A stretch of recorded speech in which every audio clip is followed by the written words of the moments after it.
Hi everyone, मेरे हाथ में आपको फीटल डॉपलर दिखाई दे रहा है। इसकी सहायता से गर्भवती महिला के पेट में शिशु की हार्ट रेट को मापते हैं।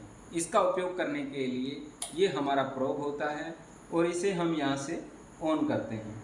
इसको ऑन करने के बाद में इस प्रोब को गर्भवती महिला के एब्डोमेन पर लगाया जाता है, जिससे हमारे फीटल की हार्ट रेट हमें पता चलती है। Thank you.